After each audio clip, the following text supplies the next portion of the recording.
Kyle pressed his clawed fingers against the smooth metal surface of his desk and tried to control his anger. The report spread before him made no sense. How could the High Command expect the mighty Vorthak Empire to work alongside these primitive humans? For 3,000 years, his people had ruled this sector of space with wisdom and strength. They had built cities that floated between stars and weapons that could crack planets in half. Now, some council of fools wanted them to fight next to creatures who had barely learned to leave their own world. The door to his quarters slid open with a soft hiss. Commander Neth entered without waiting for permission, his silver scales catching the blue light from the ceiling panels. His old friend looked tired, which was unusual for someone of their species. Vorthak did not show weakness easily. "Have you read the latest intelligence reports?" Neth asked, settling into the chair across from Kale's desk. His voice carried the weight of bad news. Kyle gestured at the holographic displays floating above his workspace.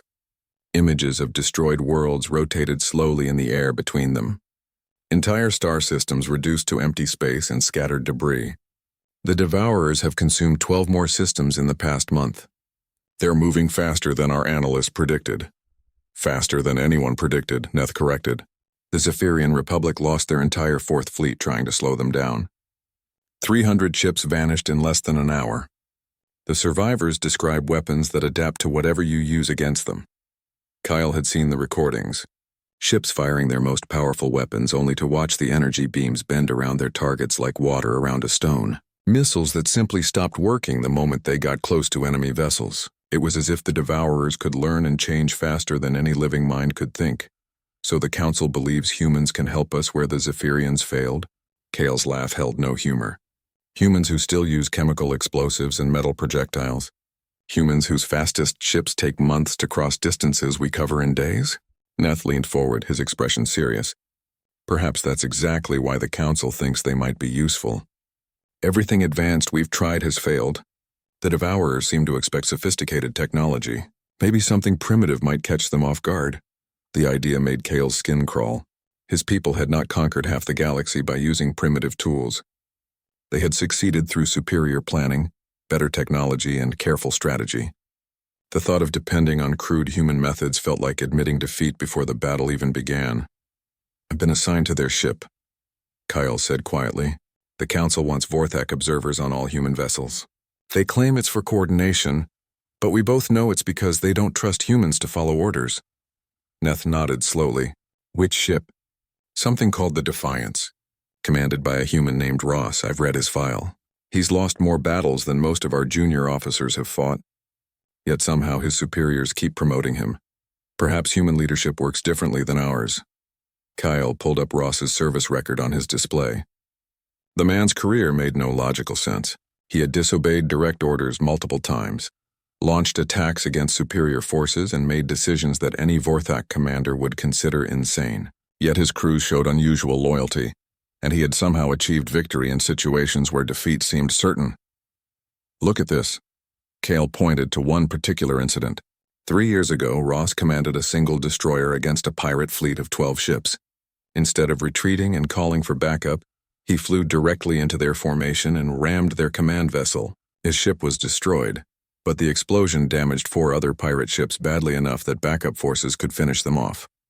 He sacrificed his ship and crew for a minor tactical advantage. Neth sounded puzzled. "That's what makes no sense." His crew survived. Somehow they managed to evacuate most of the personnel before impact. But Ross himself stayed behind to guide the ship manually. He spent 2 days floating in an escape pod before rescue arrived. Kale shook his head. What kind of leader risks everything on such a desperate plan? The two friends sat in silence for a while, studying the reports. Outside Kale's viewport, the massive Vorthak fleet prepared for departure.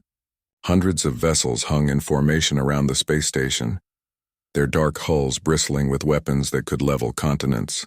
Each ship represented generations of technological advancement and tactical refinement. The fleet was a masterpiece of military engineering, yet none of it had worked against the Devourers. "There's something else," Neth said eventually. "I spoke with Intelligence Officer Yara yesterday. She's been monitoring human military communications. According to her analysis, humans aren't approaching this war the way we would." "What do you mean?" "They're not calculating odds or planning retreat routes. Their commanders are talking about sacrifice and honor, about protecting species they've never even met. It's as if they've already accepted that many of them will die, and they're trying to make those deaths count for something. Cale found this information disturbing. Proper military thinking required careful consideration of acceptable losses and strategic objectives. Soldiers who expected to die rarely fought with the clarity needed for complex operations. Yet human forces had somehow held their positions longer than several more advanced species when the Devourers first appeared. "I leave for the human fleet tomorrow," Cale said. "The joint operation begins in 1 week. By then we'll know whether the Council's desperate gamble has any merit." Neth stood to leave but paused at the door. "Cale, be careful around these humans. I've heard strange things about how they treat allies. They seem to forget the natural boundaries between species. Some of our people who've worked with them report that humans act as if other races are just more humans with different shapes. What's wrong with maintaining proper distinctions? Nothing. But humans apparently don't understand the concept. They expect the same dedication from allies that they give themselves. It could be dangerous if you're not prepared for it." After Neth left, Cale spent several hours reviewing tactical manuals and historical data about human warfare. The more he read, the more confused he became. Human military doctrine seemed to ignore most of the principles that every civilized species considered basic common sense. They favored unpredictable attacks over carefully planned operations. They valued individual initiative over strict chain of command. Most disturbing of all, they seemed to consider the impossible merely difficult. As he prepared for sleep, Kyle wondered what he would find aboard a human warship. Would they treat him as an observer, a prisoner, or something else entirely? In less than 24 hours, he would begin the most unusual assignment of his military career. For the first time in his life, he wasn't certain his people were the strongest force in the coming battle. The alarm shrieked through the corridors of the Defiance like a wounded animal. Cale grabbed the nearest support beam as the ship lurched violently to one side, throwing crew members against the walls. Red lights flashed everywhere, turning the bridge into a nightmare of shadows and crimson warnings. Through the chaos, he heard Captain Ross shouting orders in that strange human way that sounded more like suggestions than commands. "Davis, get us some distance from that thing. Martinez, I need power to the forward shields. Someone tell engineering we're about to do something stupid." Cale had been aboard the human vessel for 6 days, and nothing had prepared him for this moment. The Devourers had finally shown themselves at the edge of the Crimson Nebula, and they were nothing like the intelligence reports had suggested. Where Vorthak analysts had predicted sleek technological vessels, reality delivered twisted masses of metal and flesh that seemed to grow and change as they moved through space. Through the main view screen, Cale watched a Devourer ship tear apart a Zephyrian cruiser. The enemy vessel extended appendages that looked like mechanical tentacles, each one ending in different types of weapons.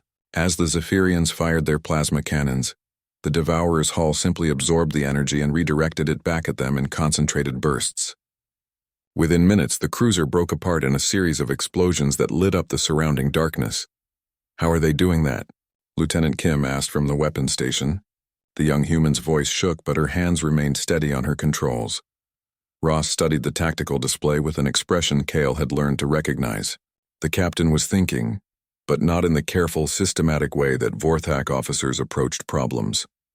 Human thinking seemed to jump between ideas like electricity arcing between metal contacts. "They're learning," Ross said finally. "Every weapon we use teaches them something new. Look at the pattern. First contact, they took heavy damage from kinetic weapons. Second wave, they adapted armor that deflects physical impacts. Third wave, we switched to energy weapons. Now they're turning our own energy back at us." Cale accessed his personal datapad and reviewed the battle recordings. Ross was correct. The Devourers weren't just defending themselves. They were evolving their tactics and technology in real time, becoming more dangerous with each exchange of fire. It was a level of adaptive capability that no known species possessed. A new alarm joined the cacophony as another human ship appeared on their sensors. The destroyer Wallace was spinning out of control. Its hull cracked open like an egg. Escape pods scattered from the dying vessel like seeds from a broken flower. Most would never reach safety. The distances involved were too great, and the Devourers were systematically destroying anything that moved. "Sir, the Wallace is requesting immediate assistance," Communications Officer Park reported. "They have wounded aboard the escape pods." Cale expected Ross to order a tactical withdrawal, Standard Vorthak procedure would be to note the survivors' positions and return for them after the battle, assuming any remained alive. Attempting rescue operations during active combat was inefficient and dangerous. The survival of the fleet took priority over individuals. Instead, Ross turned to the navigation station. Davis, plot an intercept course for those escape pods. Full speed. Captain, that will take us directly into the engagement zone, Davis protested. 3 Devourer ships are heading this way. Then we better get there first. Cale stepped forward, his training overriding his role as an observer. Captain Ross, this action violates basic tactical doctrine. You're risking your entire ship for a handful of survivors who may already be dead.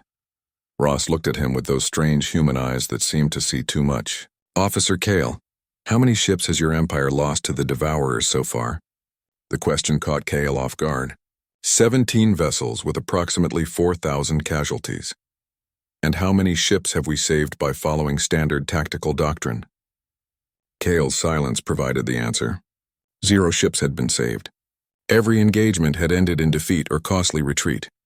The accumulated wisdom of galactic civilization had proven useless against this enemy. The Defiance shook again as they accelerated toward the escape pods. On the view screen, Cale could see the Devourer ships changing course to intercept them. Their hulls were shifting, growing new weapon configurations that probably meant they had learned something from destroying the Wallace. Incoming transmission from the flagship, Park announced. Admiral Stone is ordering all ships to fall back to defensive positions. Ross glanced at the communication panel but didn't respond. Instead, he activated the ship's internal address system. All hands, this is the captain. We're going to pick up some friends who are having a bad day. It's going to get rough, so hold on to something solid. And remember, we're not just fighting for ourselves today. We're fighting for everyone who can't fight back. Kyle had heard Vorthak commanders give speeches before battle, but they focused on duty, honor, and the glory of the Empire. Ross spoke as if the survival of strangers was as important as the survival of his own crew. It made no logical sense, yet Cale noticed how the bridge crew responded. Their fear didn't disappear, but it transformed into something else. Something that looked like determination. The first Devourer ship reached weapons range and opened fire with energy beams that cut through space like burning spears.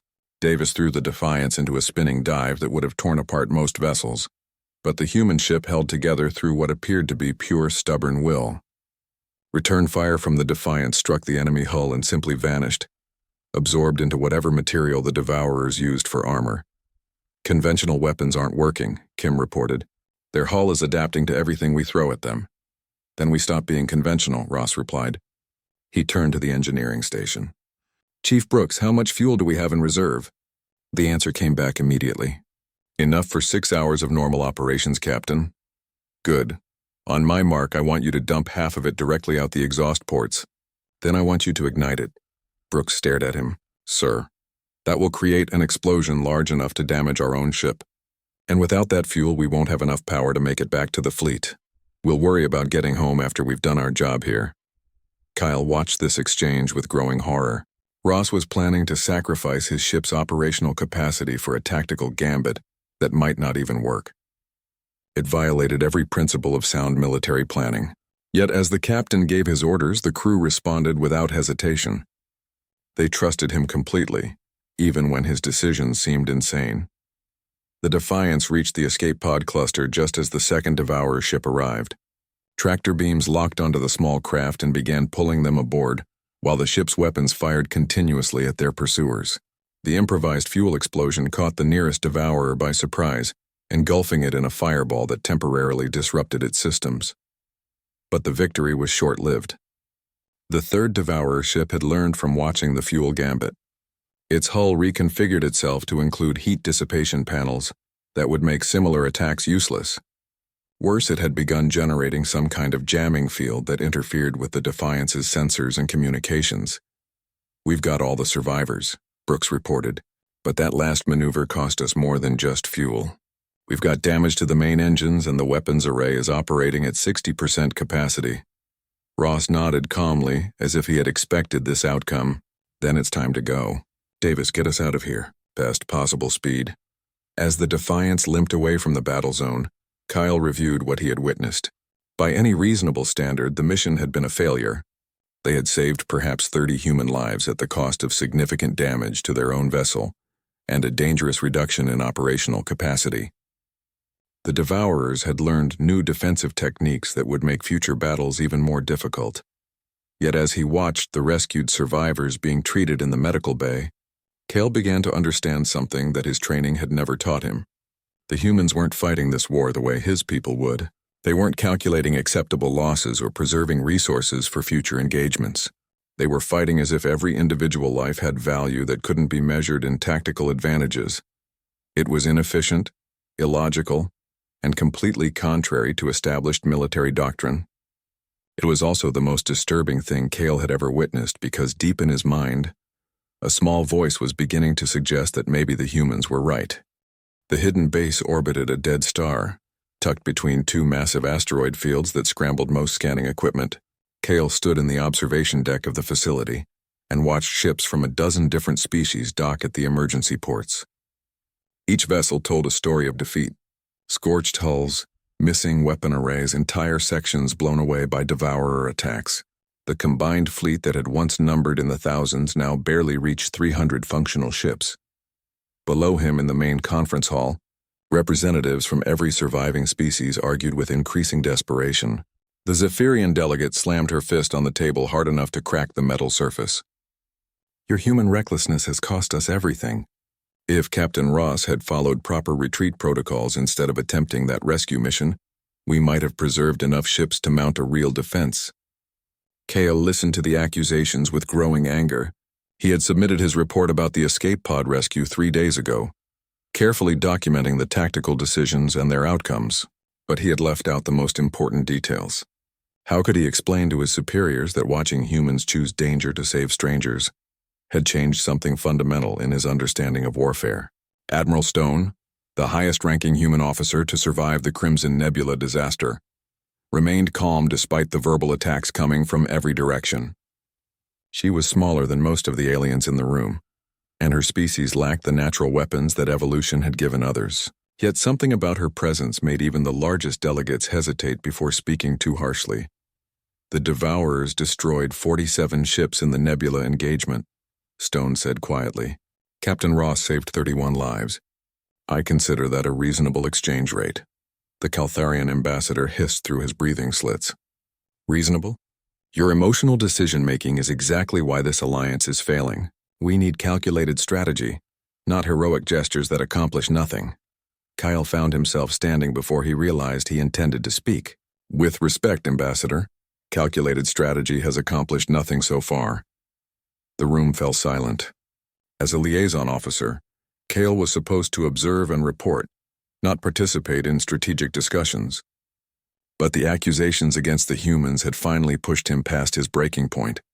In the past month, our combined forces have engaged the Devourers in 7 major battles, he continued. We've used our most advanced weapons, our most sophisticated tactics, and our most experienced commanders. The result has been consistent defeat. Perhaps it's time to consider that our traditional approaches are inadequate for this enemy. Admiral Stone studied him with interest. What do you suggest, Officer Cale? Before he could answer, the conference room's main display activated. Intelligence Officer Lang, a human who looked like she hadn't slept in days, appeared on the screen from the command center. Admiral, we've completed analysis of the Devourer ship fragments recovered from the nebula. You need to see this immediately. The display shifted to show a detailed scan of what remained from a destroyed Devourer vessel. Instead of the separate components that normal ships contained, everything seemed to be connected to everything else. The hull wasn't just armor. It was part of a vast network that included weapons, engines, and what appeared to be some kind of central processing system. They're not individual ships, Lang explained. Each vessel is more like a single neuron in a vast brain. When they encounter new threats, information gets transmitted instantly to every other unit. That's how they adapt so quickly. They're not learning. They're remembering. Every weapon we use against one ship becomes known to all of them. The implications struck Cale immediately. Traditional naval tactics assumed that destroying enemy vessels would reduce their overall capability. But if each Devourer ship was part of a collective intelligence, destroying one might actually make the others more dangerous by providing them with detailed information about allied capabilities. Admiral Stone leaned forward. Lang, what happens if we disrupt the central intelligence that coordinates them? Unknown, ma'am. We'd need to locate their command structure and find a way to access it. But based on these scans, I'd guess that without central coordination, individual ships might become confused or even turn on each other. The Caltharian ambassador made a sound that might have been laughter. You're suggesting we somehow infiltrate the heart of their fleet and attack their most heavily defended asset? The plan is suicide. Most effective plans usually are, Captain Ross said from the back of the room. Kyle hadn't noticed him enter, but the man had a talent for appearing when least expected. Admiral, request permission to speak. Stone nodded and Ross moved to the front of the conference table. He looked tired and older than when Kale had first met him, but his eyes still held that unsettling human intensity.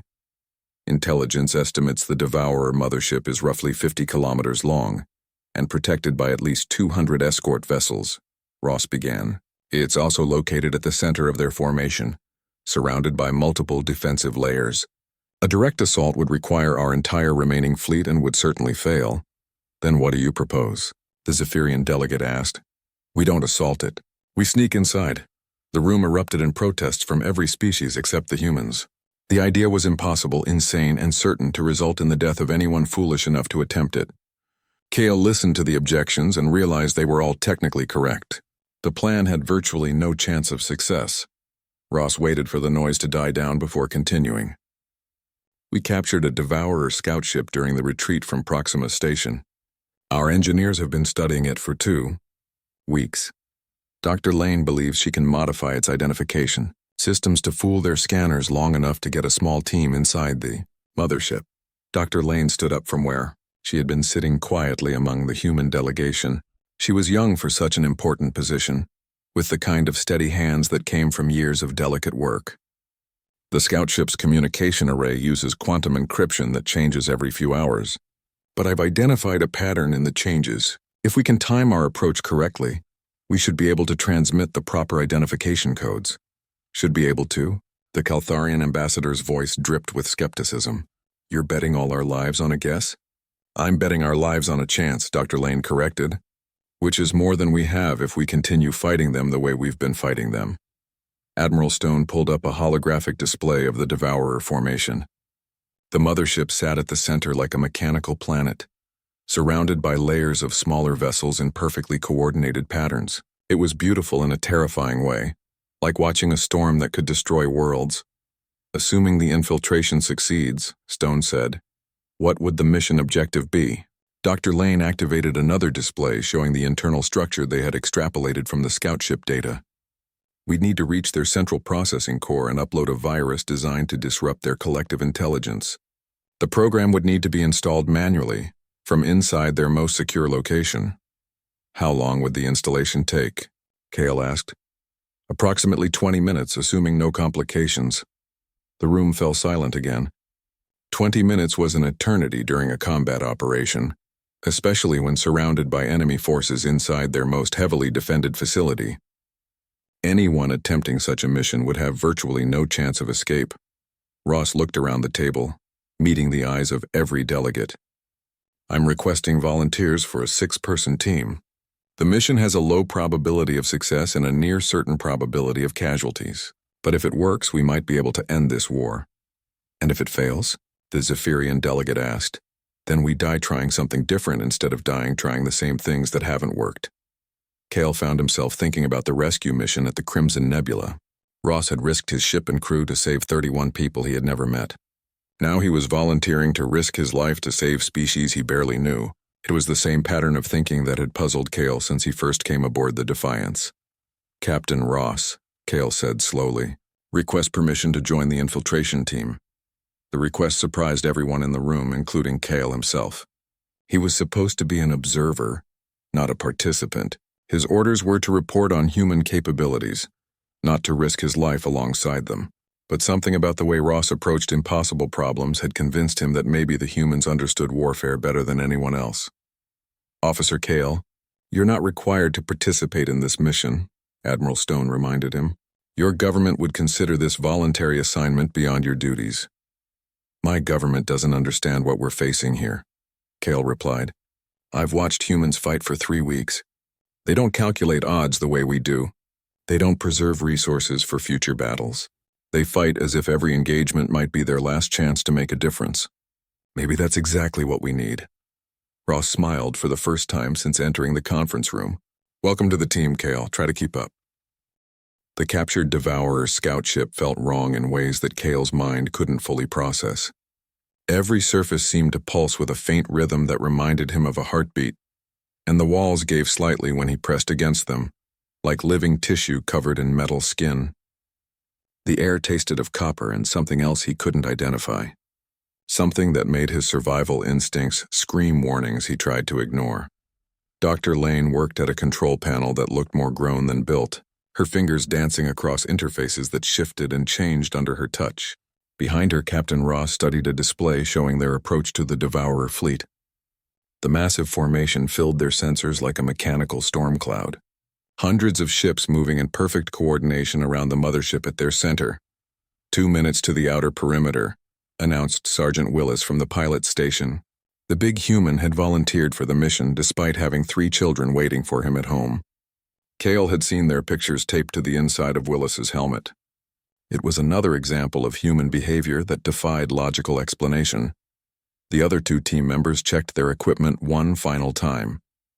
Corporal Singh carried explosives designed to clear obstacles and create diversions. Lieutenant Brooks handled communications and technical support. Both were young, both had families, and both had volunteered without hesitation when Ross explained the mission parameters. Contact, Willis reported. 3 escort ships moving to intercept. They're requesting identification. Dr. Lane's hands flew over her controls. The captured ship's systems responded sluggishly, as if they weren't quite sure whether to obey human commands or revert to their original programming. Status lights flickered between colors that had no human names, and the ship's voice announced something in a language that sounded like metal tearing. Identification transmitted, Lane said.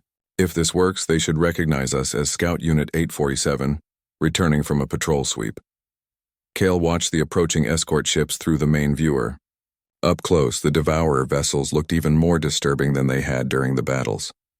Their hulls seemed to flow and reshape constantly, as if they couldn't decide what form would be most effective. Weapon ports opened and closed like breathing mouths, and sensor arrays moved across their surfaces like mechanical eyes. The escort ships held position for what felt like hours, but was probably only minutes. Kale found himself holding his breath, waiting for energy beams to tear their stolen vessel apart. Then, without warning, the escorts peeled away and resumed their patrol routes. "We're in," Ross said quietly. "Lane, how long until we reach the mothership?" 15 minutes at current speed. The docking bay appears to be on the lower section, near what we think is their power generation facility. As they moved deeper into the Devourer formation, Kyle got his first clear look at the mothership. It was less a spacecraft than a floating city, covered in towers and spires that pulsed with energy.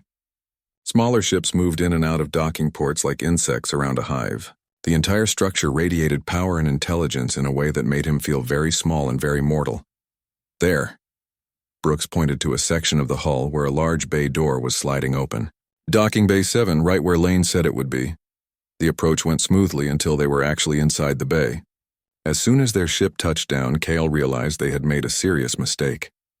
The docking area was filled with other scout ships, but none of them looked exactly like theirs. Their stolen vessel stood out like a wrong note in a carefully orchestrated symphony. "We've got movement," Singh reported, peering through a porthole. "Looks like maintenance crews. They're heading this way." Ross checked his weapon and gestured for the others to do the same. "Change of plans. We go out fighting and hope we can reach the central core before they stop us." The exit ramp lowered with a mechanical whine that seemed impossibly loud in the alien bay. Kale followed the humans out into an environment that felt like stepping inside a living machine. The air was thick and humid, filled with the sound of distant mechanical breathing. Everything around them moved slightly, as if the entire ship was alive. The maintenance crews turned out to be machines themselves, roughly humanoid but clearly artificial. They approached with curious movements, extending scanner devices toward the infiltration team. For a moment, Kale thought they might be able to bluff their way past. Then one of the machines made a sound like static, and alarms began wailing throughout the docking bay. "So much for stealth," Ross muttered. He raised his weapon and fired at the nearest machine, which exploded in a shower of sparks and mechanical debris. "Move! We need to find the central core before every security system on this ship converges on our position." They ran through corridors that twisted and branched like arteries. The ship's interior was a maze of organic curves and mechanical angles that seemed designed to confuse intruders. Behind them, Kale could hear the sound of pursuit. Heavy footsteps, mechanical whirring, and something else that sounded like hunting animals. "Left here," Lane called out, consulting a device that was supposed to guide them toward the central processing area. The core should be 3 levels up and about half a kilometer forward. A blast of energy struck the wall beside Kyle's head, leaving a smoking crater in the metal flesh. He spun around to see their pursuers, a mix of machines and something that might have once been biological, but had been enhanced with mechanical parts. They moved with the coordinated precision that characterized everything about the Devourer forces. Singh dropped back and triggered one of his explosive charges. The blast brought down a section of ceiling that blocked the corridor, but Kale could already hear their enemies finding alternate routes. In a ship this size, there would always be another way around. They climbed through access shafts and emergency passages, fought running battles with security drones, and somehow managed to stay ahead of the growing swarm of defenders. But the cost was mounting. Brooks took a glancing energy hit that left his left arm useless. Singh was breathing hard from blood loss where something with claws had gotten too close. There, Dr. Lane pointed ahead to a massive chamber filled with pulsing lights and organic machinery that seemed to stretch up into infinity. "That's the central processing core. The upload point should be at the very center." The chamber was beautiful and terrifying, like standing inside the brain of a god. Cables and conduits ran everywhere, carrying information between processing nodes that glowed with their own internal light. The air hummed with power and intelligence that Kale could feel pressing against his mind. "How long for the upload?" Ross asked as they approached the central console. Lane was already connecting her equipment to interfaces that looked like they belonged in a nightmare. 20 minutes minimum. The virus has to integrate with their entire network, and I need to make sure it doesn't trigger any automatic security measures." 20 minutes, Ross repeated. He looked around the chamber, calculating angles and defensive positions. "Willis Singh, set up a perimeter. Brooks, see if you can lock down some of these access points. Kale and I will cover Lane while she works." The first wave of defenders arrived within minutes. Machines and cyborgs poured into the chamber from multiple entrances, their weapons lighting up the space with deadly energy beams. The humans fought with a desperate efficiency that impressed Kale even in the middle of the battle. They moved like they had trained together for years, covering each other's positions and making every shot count. But there were too many enemies and not enough ammunition. "Lane, how much longer?" Ross called out during a brief pause in the fighting. 15 minutes. The upload is proceeding, but I can't rush it without risking corruption." Willis fell during the next assault, hit by multiple energy beams while protecting Singh's position. Singh himself lasted another few minutes before something with metal claws got past his defenses. Brooks held one of the access corridors until his ammunition ran out, then used his last grenade to take as many enemies with him as possible. That left Ross, Kale, and Dr. Lane alone in the center of the chamber while hostile forces closed in from every direction. 10 minutes, Lane reported. Her voice was steady, but Kale could see sweat beading on her forehead as she worked. "The virus is starting to take hold, but I need to maintain the connection until it fully integrates." Ross fired his last shot and drew a backup weapon. "Kyle, it's been an honor serving with you."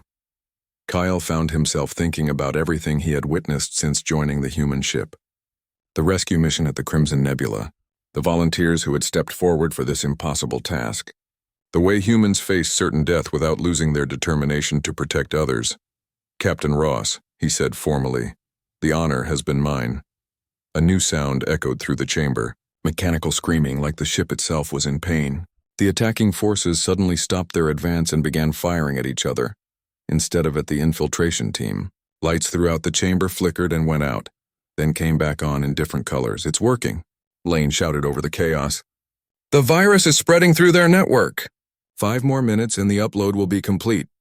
But 5 minutes was longer than they had. Something massive was approaching through the main access corridor. Something that made the entire chamber shake with each step. Kale caught a glimpse of it as it entered the processing core.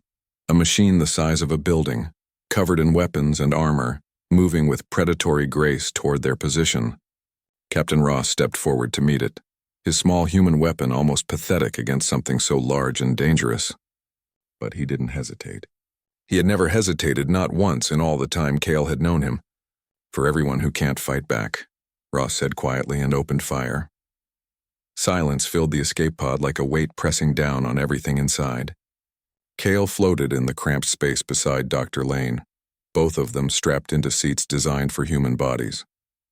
Through the small viewport, he could see the Devourer mothership tearing itself apart in the distance.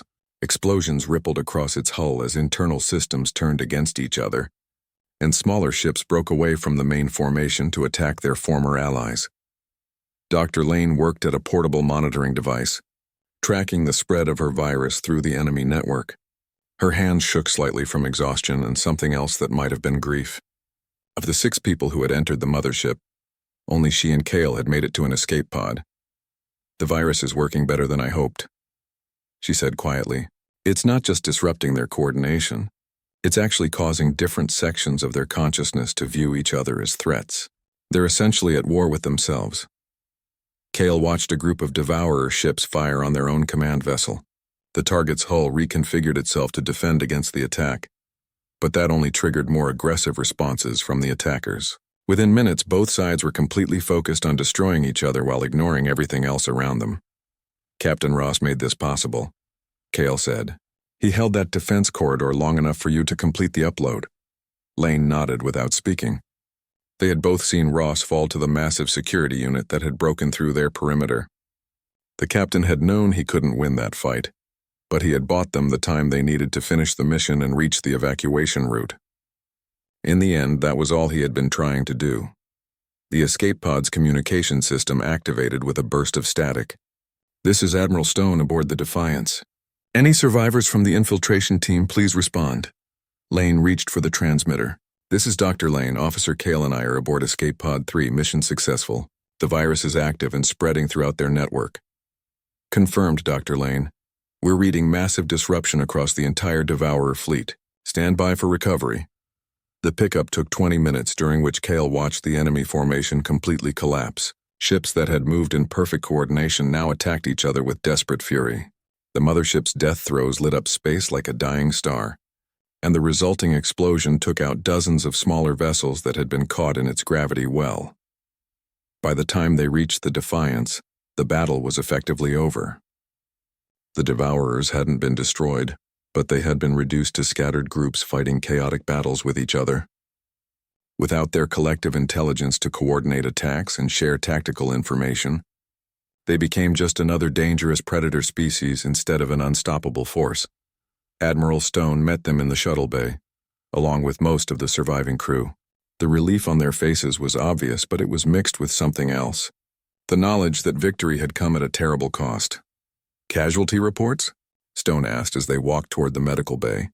Lane consulted her data pad. "The human fleet has lost 63 ships in the past month. Approximately 4,000 personnel killed in action, including Captain Ross and the rest of the infiltration team." The numbers hit Cale like physical blows. 4,000 humans dead, ships destroyed, families torn apart, all to save species that many humans had never even met. The scope of their sacrifice was staggering, and yet he had heard no complaints from the survivors. No demands for compensation or recognition from the other species. "What about the other allied forces?" Stone asked. "The Zephyrian Republic lost 41 ships but is already requesting territorial concessions in formerly Devourer-controlled space. The Keltharian Empire lost 28 vessels and is demanding priority access to any recovered Devourer technology. The Nexari Coalition lost 15 ships and wants guarantees about trade route security." Cale listened to the list with growing disgust. While humans mourned their dead and prepared to help with reconstruction efforts, the other species were already calculating what advantages they could gain from the victory. It was logical behavior from a strategic standpoint, but it felt obscene after everything he had witnessed. 3 days later, Cale found himself in the observation lounge of a transport ship heading back to Vorthak space. Through the viewport, he could see human vessels moving between the wreckage of the battle, searching for survivors and salvageable equipment. They worked alongside ships from other species, but the cooperation felt different now. Cooler, more formal, Dr. Lane joined him at the viewport, carrying 2 cups of the bitter human beverage they called coffee. She had been awarded several medals for her role in the mission, but she wore them reluctantly, as if they were reminders of a loss rather than symbols of achievement. "What will you tell your superiors about us?" she asked. Cale had been thinking about that question for days. His official report would focus on human military capabilities, technological assessments, and strategic recommendations. But the most important things he had learned couldn't be reduced to tactical evaluations. "I'll tell them that humans are dangerous," he said finally. "Not because of your weapons or your ships, but because of how you think about warfare. You fight as if every battle might be your last chance to protect something important. That makes you unpredictable and extremely effective. And personally, what do you think about us?" Cale was quiet for a long time, watching human ships work among the debris. "I think you're the most terrifying species I've ever encountered. Not because you're strong or violent, but because you make other people want to be better than they are. Captain Ross turned me into someone I didn't know I could become. That's a power that most civilizations can't comprehend." Lane smiled sadly. Ross would have liked hearing that. He always said the best thing about humans wasn't what we could do alone, but what we could inspire others to do with us. 2 weeks later, Cale stood in the briefing room of the Vorthak High Command, delivering his official assessment to a panel of senior officers. He spoke about human tactics, their adaptive capabilities, and their potential value as allies. The officers listened with professional interest, asked detailed questions about military specifications, and approved his recommendations for future cooperation. But none of them asked about the rescue mission at the Crimson Nebula. None of them wanted to hear about Captain Ross holding a defense position while his friends completed their mission. None of them understood why humans would sacrifice so much for people they barely knew. After the briefing, Cale returned to his quarters and opened a secure communication channel to Admiral Stone. The transmission would take weeks to reach human space, but he felt compelled to send it anyway. "Admiral Stone, this is Officer Cale reporting from Vorthak Command. I wanted you to know that your people's sacrifice has not been forgotten, at least not by everyone. The tactical data you requested about Devourer technology has been attached to this message. I hope it proves useful in your reconstruction efforts." He paused, trying to find words for something that had no proper translation into his language. "I also wanted you to know that Captain Ross was right about what humans could inspire others to become. I'm not the same person who boarded your ship 6 weeks ago. That change came with a price, but it was worth paying. I hope we have the opportunity to serve together again." Cale closed the transmission and returned to his regular duties, but part of his mind remained with the humans he had left behind. They were still out there, still rebuilding, still ready to sacrifice everything for species that would never fully appreciate what they had done. And that thought both inspired and haunted him in ways he was only beginning to understand. 7 years had passed since the war ended, and Cale now held the rank of Strategic Planning Director for the entire Vorthak Eastern Fleet. His office occupied the top level of the military complex on Vorthak Prime, with windows that looked out over the capital city's gleaming towers. It was a position of respect and authority that his younger self would have envied. But tonight, as he sat alone reviewing intelligence reports, none of that seemed to matter. The documents spread across his desk told a familiar story. The galaxy had returned to its old patterns of competition and territorial expansion. The Zephyrian Republic was building new warships and making aggressive moves toward systems that had once belonged to the Devourers. The Caltharian Empire was using recovered alien technology to modernize their military and intimidate neighboring species. Even his own people were planning expeditions to claim valuable resources from former battlefields. Everyone had learned something from the war, but not the lessons Cale had hoped they would learn. He picked up the small metal object that sat on the corner of his desk. The human metal was simple compared to Vorthak decorations, just a piece of bronze shaped like a star with words engraved in their language.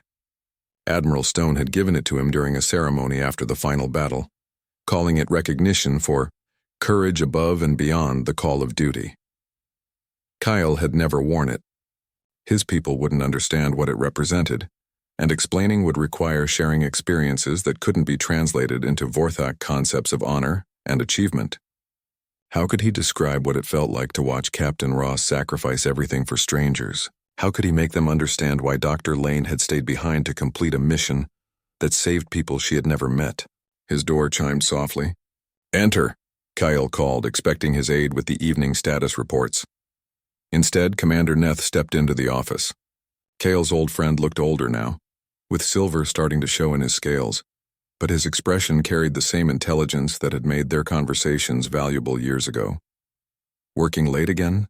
Neth asked, settling into the chair across from Kale's desk.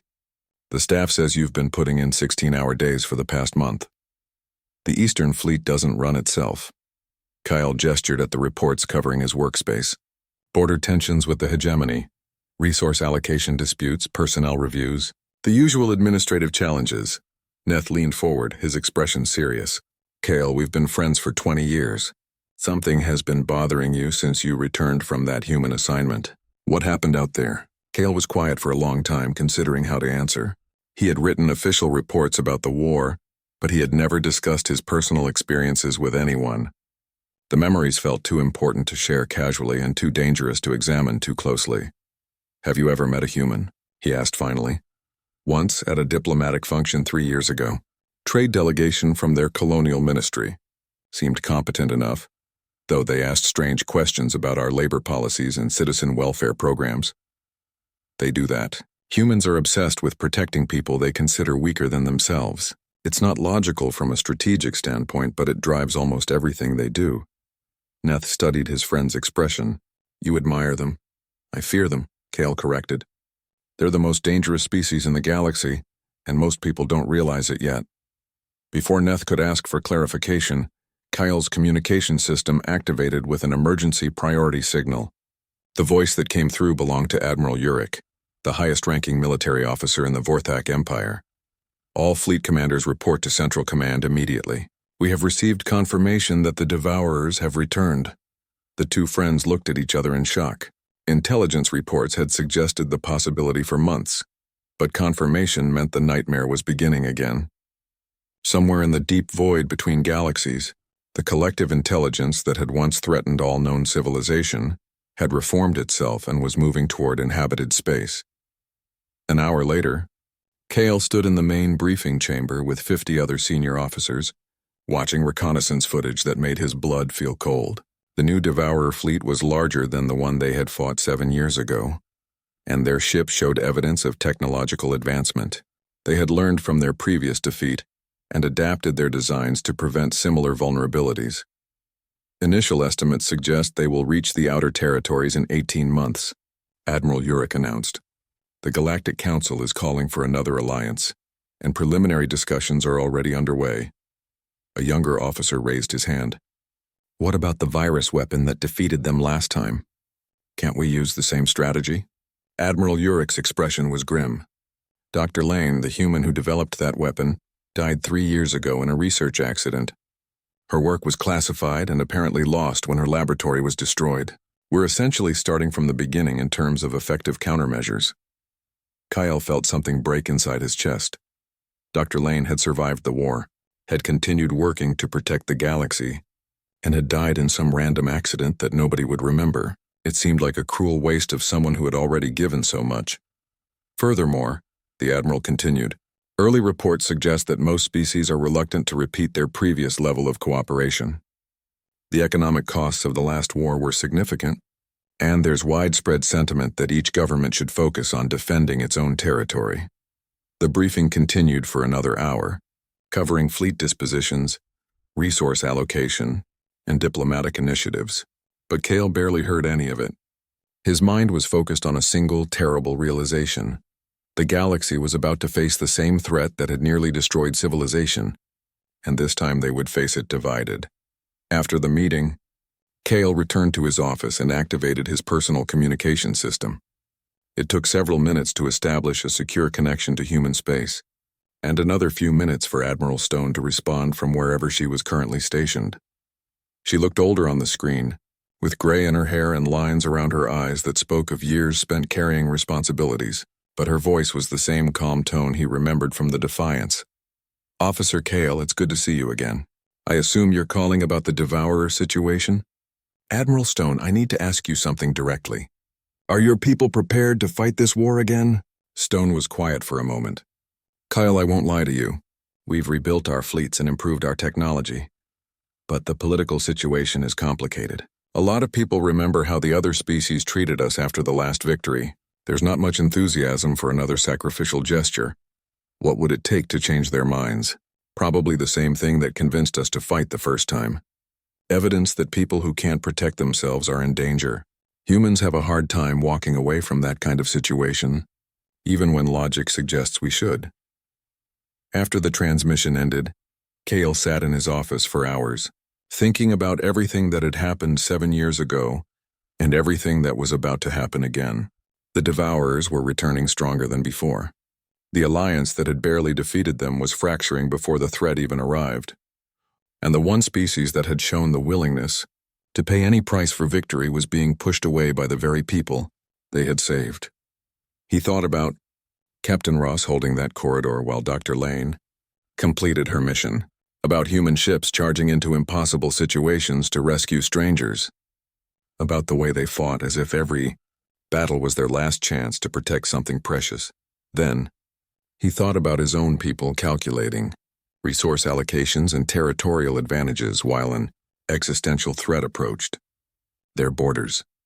Cale opened a new communication channel and began composing a message. To every senior officer in the Vorthak military. It would probably end his career, but some things were more important than personal advancement. To all fleet commanders, he began.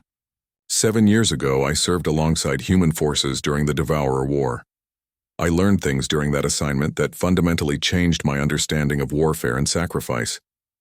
With the return of that threat, I believe it's essential that our people understand what we're facing and what it will cost to survive it. He paused, thinking about the human metal sitting on his desk, about friends who had died for people they barely knew, about the terrible beauty of watching someone choose to sacrifice everything for others. The Devourers didn't lose the last war because we had better technology or superior tactics. They lost because one species was willing to pay a price that no rational calculation would justify. If we want to survive what's coming, we need to learn not just how humans fight, but why they're willing to die for strangers. Cale finished the message and sent it before he could change his mind. Then he sat back in his chair and tried to imagine what Captain Ross would do if he were still alive to face this new threat. The answer came to him immediately, and it was both inspiring and terrifying. Ross would find a way to win regardless of the cost. And somehow he would make that cost seem worthwhile. Outside his window, the lights of the capital city stretched to the horizon like stars brought down to ground level. It was beautiful and peaceful, and if Cale was right about what was coming, most of it would be gone within 2 years. Unless someone was willing to pay the price to prevent that outcome. Someone like the humans he had learned to respect and fear in equal measure. Someone who understood that some things were worth dying for, even when logic suggested otherwise. Cale picked up the human metal and held it up to the light, reading the engraved words one more time. Then he pinned it to his uniform and began planning for a war that would determine the fate of everything he had ever known.